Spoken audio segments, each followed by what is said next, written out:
let us inquire, in a definite epoch of human development, into three kinds of folk consciousness, into three different forms of human consciousness possessed by man, concerning all that is connected with our physical body. Let us inquire first of all among the Greeks.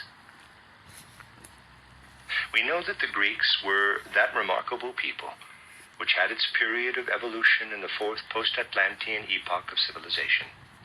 We know that this fourth post-Atlantean epoch of civilization began about the 8th century before our era, and that it ended in the 13th, 14th, and 15th centuries after the event of Palestine.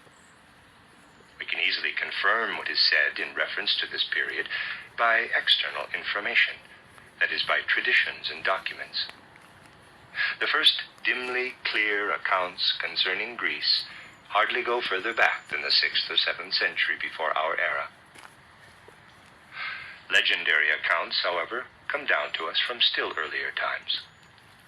We know that that which constitutes the greatness of the historical period of Greece comes down from the preceding period, vis-a-vis the third post-Atlantean epoch. The inspired productions of Homer reach back into the period preceding the fourth post-Atlantean epoch, and Aeschylus, who lived so early that a number of his works have been lost, points back to the drama of the mysteries, of which he offers us but an echo. The third post-Atlantean civilization period comes over into the Greek age. The fourth post-Atlantean period comes to full expression in that age. The wonderful Greek culture is the purest expression of the fourth post-Atlantean age of civilization.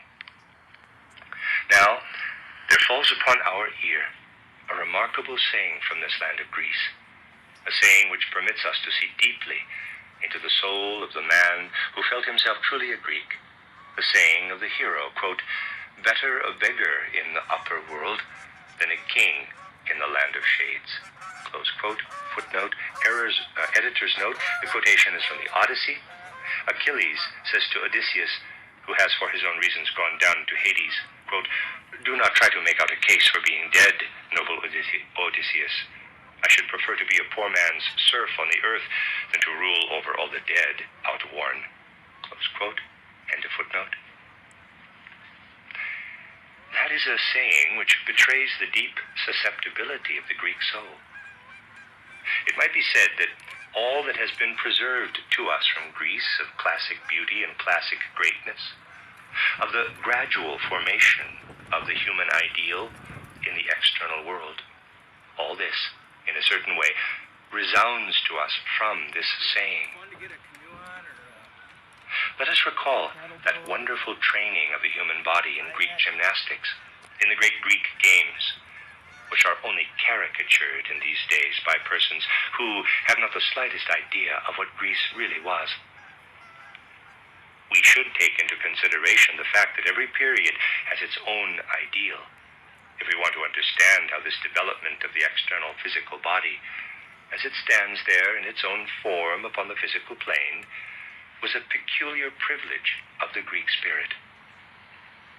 Further, the creation for humanity of ideals in plastic art, the raising to such a height of the human form and sculpture, was likewise a privilege of the Greek spirit.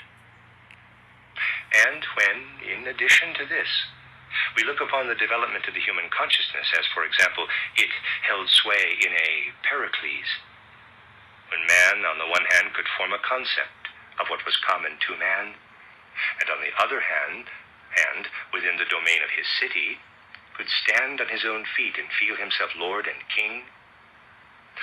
When we let all this work upon us, then we must say that the real love of the Greek was expended on the human form as it stood there before him on the physical plane, and that aesthetics too were turned to account in the development of this form. Where that which stood before man on the physical plane was so loved and understood, one could give one's self up to the thought, quote, "When that which gives to man this beautiful form on the physical plane is taken away from human nature, one cannot value what is left as highly as that which is taken away in death. Close quote. This supreme love for the external form led of necessity to a pessimistic view of what is left over from man when he has passed through the gate of death. And we can fully understand that the Greek soul, whose eye, EYE, looked with so great a love upon the outer form, felt sad when compelled to think, quote, this form is taken away from the human individuality. The human individuality lives on without this form, close quote. If, for the present, one looks at it solely from the point of view of feeling, then one must say, we have in Greece that branch of the human race which loved and valued the human body the most, and underwent the deepest sorrow which could be endured when it perished in death.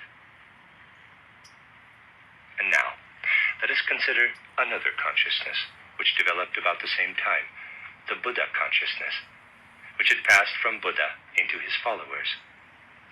There we have before us almost the opposite of what we found in Greece. We need only remember one thing, the kernel of the four great truths of Buddha, which is that human individuality is brought by longing, by desire, into this existence in which it is enshrouded by the external physical form. Into what kind of existence? Into an existence described in the Buddha teaching as follows, quote, birth is sorrow, sickness is sorrow, old age is sorrow, death is sorrow, close quote. The underlying thought in this kernel of Buddhism is that by being enshrouded in an external bodily sheath, our individuality, which at birth comes down from divine spiritual heights and returns to divine spiritual heights at death, is exposed to the pain of existence, to the sorrow of existence. In reality, there is only one salvation for men, expressed in the four great holy truths of Buddha, for that is, to become free from external existence, to throw off the external sheath. That means so to transform the individuality that it comes as soon as possible into the condition in which it can throw off what is the external sheath. We note here that a feeling is active, the reverse of that which the Greeks experienced. Just as strongly as the Greek had loved and valued the external bodily sheath and had felt the sadness of casting it aside, just so feebly did the adherent of Buddhism value this physical sheath, considering it as that which must be cast aside as quickly as possible. With this principle was associated the battle against craving after existence, that is, after an existence enshrouded by an external bodily sheath. Let us go a little more deeply into these thoughts of Buddha. A kind of theoretical view meets us in Buddhism concerning the successive incarnations of man. It is less a question of what the individual thinks about the theory of Buddha than of that which penetrated into the consciousness of the adherents of Buddhism. I have already often mentioned this. I have said that we have perhaps no better opportunity of feeling what an adherent of Buddhism must have felt in regard to the continuous incarnations of man than when we plunge ourselves in thought into that conversation which has been handed down to us as the conversation of King Milinda with a Buddhist sage. Quote, "Thou hast come in thy carriage, then reflect, O great king," close quote, said the sage Nagasena, continue quote, "that all that thou hast before thee in the carriage is nothing else than the wheels, the shaft, the body of the carriage, the seat. And beyond these nothing else exists except a word which includes wheels, shaft, body of the carriage, seat, etc. Thus, thou canst not speak of a special individuality of the carriage, But thou must clearly understand that carriage is an empty word, when thou thinkest of anything else than its parts, its members. Close quote. And another simile was chosen by Nagasena, the sage, to give to King Milinda, quote, "Consider the almond fruit which grows on the tree, and reflect that out of another fruit a seed was taken and was laid in the earth and decayed. Out of that seed the tree has grown, and upon it the fruit. Canst thou say that the fruit upon the tree has anything else in common other than name and external form with the fruit from which the seed was taken, laid in the earth, and there decayed?"